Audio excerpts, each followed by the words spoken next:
فیصل محمد کی انتہائی واجب الاحترام سبسکرائبر اور ویورز کی خدمت میں سلام عرض ہے۔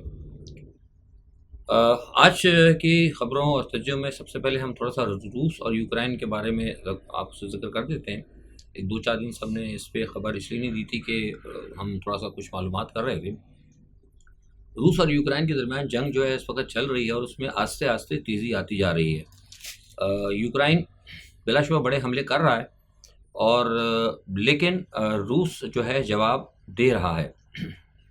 جہاں یوکرائن کا حملہ ہوتا ہے وہاں روس آ کے جواب دیتا ہے، اور لیکن ایک بات جو ہے اب وہ واضح ہوتی جا رہی ہے کہ ایک اٹیک اور اٹیک کے بعد میں ری اٹیک اور ایک ری اٹیک کے بعد پھر دوسرا اٹیک، یہ جو ہے جنگ جو ہے باقاعدہ ایک طویل عرصے سے چل رہی ہے، غالباً 18 ماہ ہو چکے ہیں۔ لیکن اب ایسا محسوس ہو رہا ہے کہ اس تمام صورتحال کے اندر دیکھنے میں تو ٹھیک ہے روس کا بڑا نقصان ہو رہا ہے، لیکن ایک بات ہم نے نوٹ کی ہے کہ اس وقت 65% جو ہے نا یوکرائن تقریباً وہ تباہ ہو چکا ہے۔ اور اب جیسے کہ شروع میں ہم بھی کہتے تھے اور بہت سارے تجزیہ نگار کہتے تھے کہ اس کے جو ہے نا کہیں نہ کہیں اثرات ساری دنیا پہ آئیں گے، اور وہ آنا شروع ہو گئے ہیں، کیونکہ ظاہر سی بات ہے اگر جنگ اگر کی ہے امریکہ نے شروع کروائی تو اس کے پس پردہ اور نہ کچھ تو ان کے اہداف تو ہوں گے۔ لیکن ایک بات تو یہ واضح ہوتی جا رہی ہے کہ اس کے اندر لوز جو ہے نا اصل میں جو نقصان ہو رہا ہے وہ یوکرائن کے عوام کا ہو رہا ہے۔ گو کہ امریکہ یا نیٹو کسی حد تک کامیاب ہو گئے ہیں، روس کو انہوں نے الجھا دیا ہے۔ روس کے کوئی وہ سمجھتے ہیں کہ شاید ان کا خیال تھا کہ روس کے اسلحہ جو ہے اسلحہ خانے جو ہے ختم ہو جائیں گے، اور شاید ہو سکتا ہے کہ روس اس قدر پیچھے چلا جائے گا کہ اس کو شاید کوئی پرابلم ہوگی، لیکن ایز سچ ہم نے جو معلومات کی اس پہ ابھی تک ایسا کچھ نظر نہیں آ رہا، بلکہ تھوڑا سا اس میں اب یہ ہے کہ کچھ روس کی طرف سے تھوڑی سی خاموشی سے نظر آ رہی ہے۔ اچھا، اب ہم نے یہ دیکھا کہ یہ خاموشی کیا ہے، کیوں ہے، تو ہمیں یہ بتایا گیا کہ یہ جو ہے نا روس کی کوئی ایک اسٹریٹجی ہے۔ اچھا، اب دوسرا ایک اس میں آج خبر ایک یہ ہے کہ امریکہ نے یہ کہا ہے کہ وہ یوکرائن کو ATMS سسٹم جو ہے دے دیا ہے اس نے، اور ATMS سسٹم جو ہے وہ لانگ رینج میزائل ہوتے ہیں، بڑے خطرناک ہوتے ہیں۔ اگر اس سے میں سمجھتا ہوں کہ اگر یوکرائن نے حملہ کیا روس کے کسی شہر پہ یا روس کے اندر، تو اس کا پھر جو ہے نا روس جو ہے نا پھر اس کا زبردست طریقے سے جواب دے گا۔ یہ ہم نے معلومات کی ہیں بہت اہم ذرائع ماسکو سے، اور انہوں نے کہا کہ ہم صرف اب ٹھیک ہے جو ہماری کی اسٹریٹجی ہے، لیکن میں نے اس سے پوچھا کہ ٹھیک ہے آپ کی اسٹریٹجی کیا ہو سکتی ہے، کیونکہ اب ہم نے ان کو کہا کہ جناب ATMS بھی آ گیا ہے اور یہ تو براہ راست وہ روس کے شہروں کو اندرونی طور پر ہٹ کرے گا۔ تو انہوں نے کہا کہ آپ بس اتنا ہی جو انہوں نے بات کہی اس کو مختصر میں یوں کہتا ہوں کہ آپ یوں سمجھ لیں کہ روس جو ہے نا اس وقت یورپ کا گھیراؤ کر رہا ہے، اور کسی حد تک وہ گھیراؤ کرنے میں کامیاب ہو گیا ہے۔ اب وہ کس طریقے سے کر رہا ہے وہ خیر وہ نہیں بتائیں گے، لیکن ان کا کہنے کا مقصد یہ تھا کہ وہ روس گھیراؤ کر رہا ہے، اور جب اگر کہیں ATMS سے اگر کوئی کہتے ہیں ان کے اوپر حملہ ہوا روس کے اوپر، تو پھر روس جو ہے نا یورپ کے 5-6 شہروں پہ، بڑے شہروں پہ بیک وقت حملہ کرے گا، بڑا حملہ کرے گا، اور صرف وہ فضائی حملے نہیں کرے گا بلکہ ایک ساتھ وہ سمندر کے اندر بھی جسے کہتے ہیں سونامی لے کر آئے گا۔ اور اس کے حوالے سے وہ کہتے ہیں کہ ہم نے تمام ابتدائی جو ہے نا اہداف بھی طے کر لیے ہیں اور تمام تیاریاں بھی مکمل کر لی ہیں۔ تو یہ ایک ایسی صورتحال ہے جس سے یہ پتہ لگتا ہے کہ معاملات جو ہے یہ گڑبڑ ہوں گے۔ اچھا، دوسری جانب ایک اور بات یہ نظر آ رہی کہ اگر اسی طرح حالات اگر رہے تو مجھے لگتا ہے کہ پھر نیٹو اور جو ہے نا روس جو ہے آپس میں آمنے سامنے سیدھے ہو سکتے ہیں۔ اچھا، اس میں ایک اور جو بڑی خطرناک خبر آ رہی ہے وہ یہ آ رہی ہے کہ زیلنسکی کی طرف سے یہ خبریں چل رہی ہیں عالمی سطح پر، ہم نے بھی معلومات کرنے کی کوشش کی ہے کہ زیلنسکی نے کہا ہے کہ جناب وہ ایران پر حملہ کرنا چاہتے ہیں، اور G7 کو انہوں نے کہا ہے کہ ایران پر ہم اس لیے حملہ کریں گے کہ ایران نے جو ہے کم از کم بہت زیادہ خطرناک قسم کے میزائل رشیا کو دیا، ان میزائلوں کی وجہ سے ہمارا بڑا نقصان ہوا ہے، ہمارے شہر جو تباہ ہوئے ہیں، وہ جو شہید ڈرون ہیں ان کے، اور ایک دو اور انہوں نے نام بتائے، تو اس کی وجہ سے وہ کہتے ہیں کہ we are ready to take revenge, مطلب ہم ایران سے ریونج لینے کے لیے تیار ہیں، اور چونکہ ایران سے آپ لوگوں کو بھی بہت وہ زیادہ ہے تو ہم جو ہے اس کے لیے حاضر ہیں، مطلب قربانی دینے کے لیے۔ نہیں عجیب یہ جو ایک مزاحیہ اداکار جو ایک مل گیا ہے اسٹیج اداکار، یہ مطلب آپ کو پتہ ہے بنیادی طور پر کہ مزاحیہ اداکاری تھا، جوکر تھا یہ، تو یہ جوکر جو ہے پتہ نہیں امریکہ اس سے کہاں کہاں اداکاری کروائے گا، کیا کروائے گا، ساری دنیا کو تباہ کروائیں گے۔ تو بہرحال G7 سے انہوں نے ریکویسٹ کی ہے، لیکن شاید میں نہیں سمجھتا کہ G7 والے کو اس قسم کی کوئی حماقت کریں، اور جو کچھ ابھی ایک یہاں ایک سین بنا ہے سارا یوکرائن کے اندر اور یورپ کے اندر جو تباہی آ رہی ہے، جیسے میں نے ڈے بیفور یسٹرڈے بھی کہا تھا کہ کچھ یورپی ممالک کو اس پہ تحفظات بھی ہیں اس جنگ کے اوپر، کیونکہ حاصل اصول تو کچھ ہو نہیں رہا، تو مجھے نہیں لگتا کہ اس قسم کی کوئی بے وقوفی کی طرف سے وہ ان کے اوپر توجہ دیں گے۔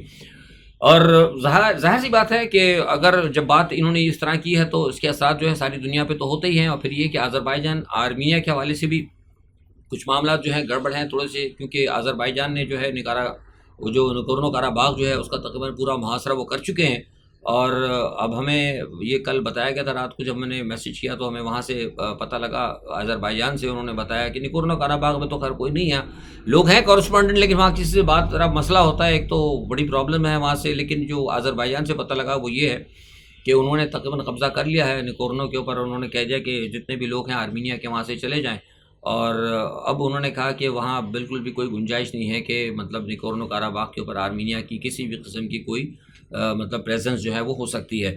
تو بہرحال وہاں بھی جو صورتحال دیکھنے میں آ رہی ہے وہ یہ ہے کہ وہاں بھی امریکہ کی مداخلت ہے، کیونکہ آرمینیا کے پیچھے جو ہے براہ راست امریکہ آرمینیا کو سپورٹ کر رہا ہے، اور جیسے کہ ہم پہلے بھی بتا چکے ہیں کہ آرمینیا کے اندر آلریڈی جو ہے وہاں پہ روس کے پہلے اڈے بھی موجود ہیں، تو ایسی صورت کے اندر یہ اس قسم کی جو ہے مطلب ایک دعوت جو وہاں کے وزیر اعظم نے امریکہ کو دی تھی، جو میں نے آپ سے بتایا کہ جو ایگل جو انہوں نے وہاں پر کی تھی مشقیں وغیرہ، تو اس حوالے سے جو ہے کچھ صورتحال جو ہے گمبھیر ہوئی، لیکن میں سمجھتا ہوں کہ اس سے اب امریکہ کو پتہ لگ جائے گا کہ امریکہ کی وہاں پہ مشقیں کرنے کے باوجود آذربائیجان جو ہے نگورنو قراباغ کو لے کے چلا گیا، تو یہ بھی امریکہ کے میں سوچتا ہوں اس کے لیے آنکھیں کھولنے کے لیے کافی ہیں۔ اچھا، اب دوسرا تھوڑا سا ہم آ جاتے ہیں پاکستان کی طرف آ جاتے ہیں۔ پاکستان کی دیکھیے صورتحال یہ ہے کہ آپ خبریں سنی رہے ہوں گے، اور کہ حالات جو ہیں بڑے اچھے ہو رہے ہیں، اور ادھر بھی اجلاس ہو رہے ہیں ادھر بھی اجلاس ہو رہے ہیں، لیکن جہاں تک میرا سارے ٹھیک ہے، تجزیہ نگاروں کا ہر تجزیہ نگار کا اپنا تجزیہ ہوتا ہے، سرکاری ٹی وی سرکاری چینلز کا سب کا اپنا اپنا ہوتا ہے، ہمارا ایک اپنا ہے، اور ہم جو ہے تحقیق کے بعد کرتے ہیں، اور اسی لیے آپ کو دیکھا ہے عموماً میرا ایک آدھ دن مس بھی ہو جاتا ہے۔ اس کی وجہ یہی ہے کہ اگر میں خواہشوں کے بغیر تجزیہ کرنے لگوں تو ایک دن میں بھی 2 کر سکتا ہوں، لیکن بیسکلی کیونکہ میں نے پہلے ہی بتا چکا ہے کہ میرا کوئی مطلب یہ کوئی نہ ویڈیو سے مطلب ان قسم سے چیزیں، نہ مجھے کوئی پبلسٹی ہے نہ کوئی ارننگ کا کوئی مسئلہ ہے، ہم اصل میں بات وہ کرتے ہیں جو صحیح ہوتی ہے، جو کہ عوام کو بتانا چاہتے ہیں۔ تو صورتحال یہ ہے کہ ہم آپ کو بتا دیتے ہیں کہ جتنی بھی باتیں کی جا رہی ہیں، یہ گیلپ سروے اور بلوم برگ کی رپورٹس، یہ سب ڈرامے بازی ہے، اس سے کوئی فائدہ نہیں۔ کوئی گیلپ سروے، یہ سارے کے سارے سروے جو ہیں یہ سب کمرشل ہوتے ہیں۔ یہ سروے ہم خود مغرب کے اندر ہمیں پتہ ہے کون کراتا ہے، انٹرنیشنل اسٹیبلشمنٹ کے کیا کیا طریقہ کار ہوتے ہیں، یہ سروے وروے سب بکواس چیزیں ہیں۔ اور میں ایک بات کرتا ہوں کہ بلوم برگ کہہ رہا ہے یا بڑے سروے آ رہے ہیں، یہ مجھے بتائیے، ڈالر بھی نیچے گر رہا ہے لیکن کیا کسی غریب کو روٹی مل رہی ہے؟ کیا پاکستان میں ڈکیتیاں پڑنی کم ہو گئیں؟ کیا پاکستان میں پیٹرول کی قیمت کم ہو گئی؟ کیا پاکستان کے اندر آٹا سستا ہو گیا؟ پاکستان میں چینی سستی ہو گئی؟ پاکستان میں لوگوں کو انصاف مل رہا ہے؟ اگر یہ ساری بیسکلی چیزیں پاکستان کو نہیں مل رہی، پینے کا پانی صاف نہیں مل رہا، ڈینگی آپ کا ختم نہیں ہو پا رہا، اشوب چشم کا مرض، آپ جعلی انجیکشن آپ کسی بھی جگہ سے پاکستان کو نہ سیاسی سطح پر نہ معاشی سطح پر اور نہ کسی بھی سطح سے پاکستانی عوام کو کوئی ریلیف نہیں مل رہا، تو پھر مجھے بتائیے یہ بلوم برگ کے سروے اور گیلپ کی رپورٹیں اور فلانا اجلاس اور فلانی کمیٹیاں اور ڈالر کا نیچے گر جانا، اس سے ہمیں کیا فائدہ؟ یہ ڈالر جو نیچے گر رہا ہے، میں آپ کو بتا رہا ہوں ڈالر جو گر رہا ہے اچھی بات ہے، ڈالر کے نیچے گرنے سے میں اس کو برا نہیں کہتا، اچھی بات ہے ڈالر گر رہا ہے، ڈالر سے یہ ہوگا فائدہ کہ ہمارا جو قرضہ ہے پاکستان کا وہ کم ہوگا، لیکن سوال یہ پیدا ہوتا ہے جو نیچے ڈالر گر رہا ہے وہ سارے ڈالر جو آپ کے پاس پیسے آئیں گے، جو کچھ بھی ہے وہ پیسے تو لے کے نکل جائیں گے۔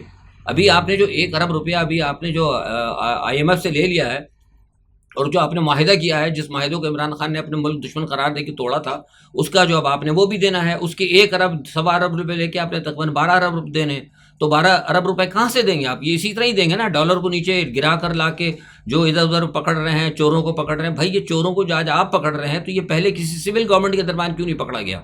مطلب آج یہ عبوری حکومت کے درمیان، مطلب مجھے کہنے، میں کسی کی برائی نہیں کر رہا، کون ہے مطلب کوئی ہے، مطلب کوئی بھی آدمی جو کر رہا ہے، چاہے وہ ادارہ ہو چاہے وہ عدلیہ ہو، جو کوئی بھی ہو، اس وقت اگر وہ آپریشن جو کر رہے ہیں، اتنا ساری چیزیں کر رہے ہیں، تو یہ پہلے کسی سول حکومت کے درمیان میں کیوں نہیں کیا گیا؟ اس کا مطلب ہے کہ یہ کر سکتے تھے جو آج یہ کر رہے ہیں، تو پہلے کیوں نہیں کیا گیا؟ مطلب یہ ہے کہ جب آپ نے بالکل مریض کو اس قابل کر دیا کہ جب اس کو سوائے اینٹی بائیوٹک کے پر وہ زندہ بھی نہیں رہ سکتا، اس وقت جا کے آپ نے اس کو مطلب دوا دینی شروع کی، اس سے پہلے آپ اس کا جو اس کو ہومیوپیتھک دے رہے تھے، تو اس سے یہ پتہ لگا کہ کہیں نہ کہیں بدنیتی سب کی شامل تھی اس میں۔ لیکن اب کیا ہو رہا ہے؟ لیکن اب بھی یہ کچھ سدھرنے والی بات نہیں ہے۔ اس کی وجہ یہ ہے کہ جیسے میں نے کہا کہ ڈالر تو گر رہا ہے، قرضہ آپ کا کم ہو رہا ہے، لیکن آپ کا جو ہے فائدہ تو کچھ نہیں ہو رہا۔ اس لیے نہیں ہوگا پاکستان کو، میں آپ سے بتا رہا ہوں، یہ سارے تجزیے ایک طرف رکھ دیں، میرا تجزیہ ابھی نوٹ کر لیں، پاکستان کو بالکل بھی کوئی فائدہ نہیں ہوگا اور پاکستان مزید نیچے جائے گا۔ اس کی وجہ یہ ہے کہ جب تک آپ امریکن پالیسی کو ٹو کریں گے آپ کچھ نہیں کر سکتے۔ یہ ڈالر جو نیچے گر رہا ہے، ڈالر اوپر جا رہا ہے، روپیہ نیچے گر رہا ہے، یہ سارے کا سارا قرضے میں ادا ہو جائے گا. آج آپ مجھے دیکھیے کہ اگر ڈالر نیچے گر رہا ہے، ایک چھوٹی سی بات کر رہا ہوں، میں ایکسپرٹ نہیں ہوں معاشی، لیکن میں جنرل بات کرتا ہوں تاکہ عام آدمی سمجھ جائے. ڈالر نیچے گرا، روپیہ ہمارا اوپر گیا. جب روپیہ ہمارا اوپر جا رہا ہے تو کم از کم جو کارخانے، آج ہی آپ خبر سن لیں کہ وہ ٹویوٹا والوں نے کہا کہ ہم اپنا بند کر رہے ہیں. اچھا، انہوں نے بند کرنے کا ریزن کیا دیا ہے؟ انہوں نے جو لیٹر لکھا ہے گورنمنٹ آف پاکستان کو، اس میں ریزن انہوں نے دیا کہ جناب ہم وی آر ناٹ ایبل، مطلب ہم خرید نہیں، ہم اس صورتحال میں نہیں ہے کہ ہم جو ہے خام مال جو ہے خرید کر سکیں، کیونکہ ڈالر بڑا مہنگا. بھائی جب ڈالر نیچے آ گیا ہے تو پھر کیوں فیکٹری بند ہوئی؟ یہ بہت بڑا سوال ہے نا. فیکٹریاں تو کھولنا چاہیے، فیکٹری بند ہو رہی ہے، اور ریزن بھی وہ یہی دے رہی ہے کہ ہمارے پاس خام مال خریدنے کا پیسہ نہیں ہے. جب ڈالر نیچے آ رہا ہے تو پھر فیکٹری کیوں بند ہو رہی ہے؟ یہ سب سے بڑا سوال ہے. اسی طرح اور ساری فیکٹریاں بند ہو رہی ہیں. اصل میں مسئلہ یہ ہے کہ آپ جو ہے کام صحیح یہ طریقے سے کچھ نہیں کر رہے. یہ سب امریکہ کے کہنے پر ڈنگ ٹپاؤ والا مال ہے، سارا معاملہ ڈنگ ٹپاؤ ہے. آپ نے اگر کام کچھ کرنا ہے، پاکستانی قوم کا کام کرنا ہے، پاکستان کو اگر بچانا ہے، تو سب سے پہلے آپ امریکن پالیسی ریورس کریں.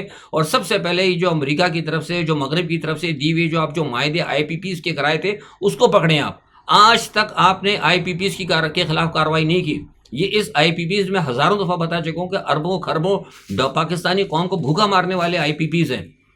اور یہ کس نے دی؟ یہ سارے کا سام کرانے والا کام جو ہے وہ مغرب تھا. اور ابھی آپ بڑے خوش ہو رہے ہیں کہ ڈالر آ گیا. کہاں سے یہ ڈالر تو سب لے جائیں گے IPPs. اور پھر سب سے بڑی بات ہے کہ ایران کے ساتھ ابھی آپ کا پھڈا تیار کھڑا ہے. آپ کو پتا ہے میں نے پہلے کہا تھا کہ امریکہ کے کہنے کے اوپر آپ نے امریکہ کی پالیسی کو ٹو کیا نا. آپ نے امریکہ کے کہنے پر ایران کے ساتھ وہ اپنے بند کر دیا پائپ لائن. اب وہ ایران نے کہہ دیا 2024 تک اگر پاکستان اگر شروع نہیں کرتا تو 18 ارب روپے ڈالر پاکستان پر فائن ہوگا. 18 سے، اور جب یہ جائے گا انٹرنیشنل کورٹ میں آربیٹریشن کے لیے تو 18 کی جگہ 20 ارب ڈالر ہوگا. تو پھر دینا امریکہ ابھی پاکستان کا ڈن بھرے. پاکستان کا تو اور بیڑا غرق ہونے جا رہا ہے. اس کی بنیادی وجہ یہ، پھر میں آتا ہوں، اس کی بنیادی وجہ ہے کہ ہماری قوم خاموش ہے. ہماری قوم نکلنے کے لیے تیاری نہیں ہوتی کسی طریقے سے. اس قسم کے جو بےہودہ قسم کے معاہدے کیے جا رہے ہیں، اور جس قسم کی ہم عالمی قوتوں کے کہنے کے اوپر آ کر ہم اپنے جو معاہدے کر رہے ہیں، پاکستان کی قوم کو بھوکا مار رہے ہیں. کبھی IMF کے پیچھے، کبھی امریکہ کی پابندیاں، کبھی اس کی پابندیاں. ہم تو اپنی عوام کی پرواہ نہیں کر رہے. تو اس کی وجہ ہے کہ عوام نکل نہیں رہی. جب اگر عوام اگر ریاست کے اوپر اپنا اگر حق نہیں جتائے گی تو پھر اس قسم کے معاہدے ہوتے رہیں گے اور آپ مرنے کے لیے تیار ہیں. بیسیکلی مسئلہ سارا یہ ہے. ہم بار بار کہتے ہیں عوام کو، ہم اسی لیے بہت پہلے کہہ رہے تھے کہ آپ نکلیں. آپ کو یاد ہوگا جس وقت عمران خان نے 20-25 جلسے کیے تھے تو میں نے کہا تھا کہ یہ ٹائم نہیں ہے. میں نے بات اس وقت کہی تھی ٹائم گزر رہا ہے. میں نے کہا آج لوگوں کے پاس پیسہ ہے. آج عمران خان آواز دیتے ہیں تو لوگ کراچی سے نکلتے ہیں بنی گانا کے لیے، لوگ کوئٹہ سے نکلتے ہیں بنی گالا کے لیے، لوگ ہب سے نکلتے ہیں بنی گالا کے لیے، کیونکہ لوگوں کے پاس پیسہ تھا. ہم نے سیاست کی ہے. میں نے MRD کی تحریک بھی دیکھی ہے، PNA کی تحریک بھی دیکھی ہے. جب MRD کی جب دوسری تحریکیں چلی تھی تو میں خود مسلم لیگ میں تحریکوں کا حصہ تھا. ہم لوگ اپنے گھروں کے اندر ہم نے کہا تھا کہ بھئی اناج، آٹا، پانی، اس وقت سب کچھ گھر کے نکلو. 5-5 6 گھروں میں دیے تھے ہم نے، تاکہ بھئی پکڑے جائیں گے کہیں. اس وقت دھرنے کا تو کنسپٹ نہیں تھا، لیکن پکڑے جاتے تھے. ہو سکتا ہے پکڑے جائے، بند ہو جائے، کچھ ہو جائے تو بھی گھر کے اندر چلے، کچھ معاملہ چلے. تو اس لیے ہم کہہ رہے تھے کہ حالات خراب ہیں. اب جو بھی کرنا ہے کرو، عوام نکلتی نکلے، ورنہ ایک وقت آ جائے گا. میں بار بار کہتا کہ پلوں کے نیچے سے پانی نکل جائے. وہ مسئلہ یہی تھا، کیونکہ مجھے پتا تھا کہ سارا پیچھے سے جو کام ہو رہا ہے وہ مغرب کر رہی. پلانر مغرب کے ہیں. مغرب کا پلان یہ تھا کہ مہنگائی بڑھاتے جاؤ، تیل بڑھاتے جاؤ، پیٹرول بڑھاتے جاؤ، اور عوام کی جو جیب کے اندر 50 روپے ہے نا، اس کو بالکل لا کے 5 سکے کے اوپر کر دو، تاکہ عوام جو ہے اس کو نکلنے کا موقع، جب عوام کی جیب میں ہی نہیں ہوگا تو عوام نکلے گی کہاں سے باہر سے. اس لیے میں بار بار کہہ رہا تھا. لیکن لوگ جو ہیں بس اپنے بڑے بڑے تجزیہ نگار اور بڑے بڑے معاملات، بس خان صاحب نے اب یہ کرنا ہے، خان صاحب نے اب یہ کرنا ہے، اب ایسا ہو جائے گا اور ویسا ہو جائے گا، یوں مدد آ جائے گی، چائنا آ جائے گا، سعودی عرب آ جائے گا، فلانا آ جائے گا. کوئی نہیں آئے گا. جو اب تک، جب تک قوم اگر اپنے حقوق کی حفاظت کے لیے آپ خود نہیں کھڑے ہوں گے تو کوئی بھی آپ کی مدد کے لیے نہیں آئے گا. یہ میں نے آپ کو جنرل تجزیہ دیا. اب تھوڑا سا میں آپ کو اہم خبر ہی بتا دوں کہ نواز شریف کے حوالے سے میں نے آپ کو بتایا تھا کہ نواز شریف صاحب آنے کے لیے تیار ہو گئے ہیں، کیونکہ ان کو بین الاقوامی لوگوں نے گارنٹی کر دی ہے کہ آپ آ جائیے. وہ بالکل آنے کے لیے تیار ہے. لیکن چونکہ یہاں سے معاملات تھے اور میں نے آپ کو بتایا تھا تو انہوں نے کہہ دیا تھا کہ بھائی ٹھیک ہے ہم اپنے بیانیے کے اندر لچک پیدا کریں گے. وہ پیغام لے کے میں نے ڈے بیفور یسٹرڈے بتایا تھا مریم نواز آئیں گی. مریم نواز نے آ کے ان کو مطمئن کیا اور ان کو پھر یہ کہا گیا، کس کو؟ مسلم لیگ نواز کو، کہ آپ اپنے بیانیے کو ٹھیک ہے ظاہری طور پہ کریں. اب دکھانے کے لیے جنرل فیض کو رگڑا لگے گا. میں بہت پہلے شروع سے، میں 1 سال سے بات کہہ رہا ہوں کہ جنرل فیض کو رگڑا لگے گا، کیونکہ جنرل فیض کے امریکہ خلاف ہے. باجوہ کو کچھ نہیں ہوگا. یہ بات آپ لکھ کے رکھ لیں. باجوہ کو کسی مائی کے لال کی ہمت نہیں کو ہاتھ لگا لے، کوئی نہیں ہوگا باجوہ کو. لیکن جنرل فیض رگڑے میں آئیں گے اور آپ آستے آستے دیکھتے جائیں جو اگر صورت حال آ رہی ہے. تو یہ ہے کہ جنرل فیض کے حوالے سے بھی کچھ بات کرتی رہے گی، لیکن ساتھ میں یہ بھی ان کو کہہ دیا گیا ہے کہ جناب آپ نے اپنی توپوں کا رخ جو ہے 9 مئی کی طرف کر دینا. یہ بات ہم نے آپ کو بتائی تھی، اور آج آپ رانا ثناء اللہ کا اگر بیان آپ سن لیں تو آپ کو ویوز آف فیصل محمد کی اس خبر کی 100% تصدیق ہو جائے گی کہ ان کو بھی یہ کہا گیا تھا کہ آپ جو ہے ادھر کر لیں. اب وہ صاف کہہ رہے ہیں، صاف انہوں نے کہہ دیا ہے رانا صلی اللہ علیہ وسلم کہ جناب جب تک 9 مئی کے لوگوں کو جو ہے جو شرکا ہیں یا جو بھی ان کے ملزمان ہیں ان کو جب تک سزا نہیں ملے گی وہ ان کو الیکشن میں بھی نہیں آنے دیا جائے گا، یعنی ان کو نشان عبرت بنایا جائے. اور ساتھ ہی ساتھ آپ کو پتہ ہے کہ معاملات جو ہے آگے تیزی سے چل رہے ہیں. 2 دن پہلے میں نے آپ کو خبر دی تھی، میں نے کہا تھا کہ عمران خان کے ساتھ معاملات چل رہے ہیں، کچھ بات شروع ہوئی تھی، لیکن میں نے آپ کو بات یہ پہلے بھی بتائی تھی، اور میرا بہرحال میرے اپنے ذرائع ہیں، میں اپنی خبر پہ کھڑا رہتا ہوں کہ عمران خان تھوڑا سا راضی ہو گئے تھے کہ بھائی ٹھیک ہے ہم کچھ کرنے کے لیے تیار ہیں، لیکن عمران خان کے ساتھ اس وقت بھی سازشی چل رہی ہیں. کچھ وکلا جاتے ہیں، اب مجھے نام نہیں پتا کیونکہ میری تو اس وقت کوئی رسائی ایمانداری کی بات ہے خان صاحب سے نہیں ہے. جب تک خان صاحب باہر تھے تو رسائی تھی، ہمارا پیغمبر بھی جاتا تھا، ہمارا پیغمبر جاتا تھا، جواب بھی لاتا تھا، پیغام پہنچا دیا، لیکن اس وقت میری کوئی رسائی نہیں ہے. لیکن مجھے یہ 100% پتا ہے کسی اداروں کے حوالے سے کہ کچھ لوگ ایسے ہیں جو عمران خان کو جا کے غلط مشورہ دے رہے ہیں، اور غلط مشورہ دیا رہا ہے کہ خان صاحب آپ ڈٹے رہیں. خان صاحب نے تھوڑی سی لچک دکھائی تھی، انہوں نے کہا چلو ٹھیک ہے بیٹھ کے کوئی بات کر لیتے ہیں، لیکن وہ لوگوں نے کہا کہ نہیں آپ ڈٹے رہیں، بالکل حالات ایسے ہی ہیں، بالکل جیسے میں نے کہا تھا نا آپ کو کہ وہ نصرت بھٹو سے جب میری 1 to 1 ملاقات ہوئی تو انہوں نے کہا تھا کہ بھٹو زلفی کہتی تھی زلفی راضی ہو گئے تھے کچھ معاملات پہ، لیکن جیسے ہی جس وقت جو عبدالحفیظ پیرزا جاتے تھے اس کے بعد فوراً جو ہے زلفی جو ہے نا بالکل یہ مطلب جیسے یو ٹرن لے جاتے تھے. تو کچھ اسی قسم کی صورتحال کچھ عمران خان کے ساتھ ہو رہی ہے. پتہ نہیں یہ کون لوگ ہیں، یہ میرا کام نہیں ہے. یہ بہرحال مجھے جو خبر ملی تھی میرا فرض تھا کہ آپ کو یہ بتا دوں. تو اس کا مطلب یہ ہے کہ پی ٹی آئی کے اندر ابھی بھی سازشی جو ہے نا عناصر موجود ہیں. محمد زبیر صاحب فرماتے ہیں کہ عمران کی وجہ سے نقصان ہوا تھا، عمران اگر مزید رہ جاتے تو پاکستان کو نقصان پہنچتا. تو بنیادی طور پر وہ غلط کہہ رہے ہیں، ان کو یہ کہنا چاہیے تھا کہ عمران اگر مزید رہ جاتے تو امریکی پالیسیوں کو نقصان پہنچتا، امریکی مفادات کو نقصان پہنچتا. صاف بات کیا کرے، لیکن سب سے بڑی بات ہے کہ لوگوں کے اندر اتنی ہمت نہیں ہے کیونکہ امریکہ کے آگے کھل کے کھڑا ہو. سی پیک کو رول بیک نہیں کیا جائے گا اور نہ ہی اسرائیل کو تسلیم کریں گے. جلیل عباس جیلانی صاحب نے یہ بات آج کہی ہے. اگر یہ بات جب کہی ہے تو ڈیٹ مین کہ کہیں نہ کہیں کوئی بات تھی جو ان کو صفائی دینے کی ضرورت پیش آئی. یہ بڑی خبر جو ہے جلیل عباس جیلانی نے دی ہے تو اس کا مطلب تھا کہ کچھ نہ کچھ معاملہ تھا. اصل بڑی خبر ہے کہ فیض آباد دھرنا، فیض آباد دھرنے کے حوالے سے میں آپ کو بتا دوں کہ فیض آباد دھرنے کے اندر یہ معاملہ شاید چلے گا. ابھی تک تو دیکھنے میں قاضی فائز عیسیٰ مجھے نظر آ رہے ہیں کچھ اسٹینڈ یہ لے رہے ہیں، لیکن قاضی فائز عیسیٰ صاحب کے اس مسئلے کے اندر بات جیسے میں نے پہلے کہا تھا کہ فیض آباد دھرنے کے اندر جو سب سے پہلے جو آئے گا پکڑ میں وہ صرف اور صرف جنرل فیض صاحب آئیں گے. تو پھر دیکھیں کیا ہوتا ہے. ابھی تو اب انہوں نے کہہ دیا ہے کہ ہم نہیں چھوڑیں گے. بعد بھی ان کے جو ریمارکس آئے ریمارکس بھی بڑے اہم ہیں. اب معاملہ کیا ہے کب یکم شاید غالباً نومبر کے اوپر گیا ہے، اکتوبر کے اوپر شاید گیا ہے کہ اکتوبر کے اندر شاید وہ دوبارہ وہاں پہ شروع ہوگا.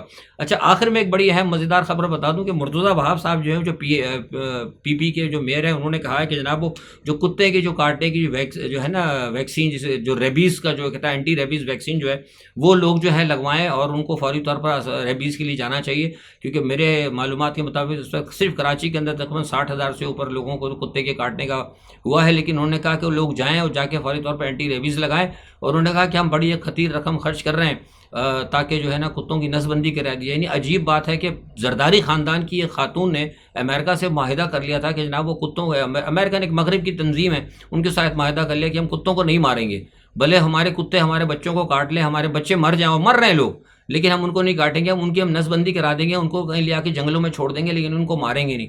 تو یہ حال ہے. اب دیکھیں اس سے بڑھ کر میں کہتا ہوں کہ غلامی کی کیا مثال دی جا سکتی ہے. اور ہماری قوم کا بھی یہ حال ہے کہ لوگوں کو کاٹ لیتے ہیں بچے، لوگ دیکھ رہے ہیں کہ ہمارے بچوں کو کاٹ رہے ہیں، سر عام بوڑھوں کو کاٹا جاتا ہے، لیکن لوگ بھی ایسا نہیں کر سکتے کہ اپنے پاس سے خود ہی اگر پیسے دے کے کم از کم کتوں کو مار دیا جائے یا پیسے دے کے کہیں ان کا جو مرنے کے بعد جو ان کا جو باقیات ہے تو اس کو کہیں دفنا دیا جائے، وہ اتنا بھی نہیں کر سکتے. لیکن سب جو ہے نا پوری قوم ہاتھ پہ ہاتھ رکھ کر بیٹھی ہے کہ کچھ سرکار کرے گی تو ہم کچھ کریں گے. اس طرح نہیں ہوتا. دنیا کے اندر قوموں کے پنپنے کا یہ طریقہ کار یا طرہ امتیاز نہیں ہے. آج کے لیے اتنا ہی. اپنا بہت خیال رکھیے گا. اللہ حافظ.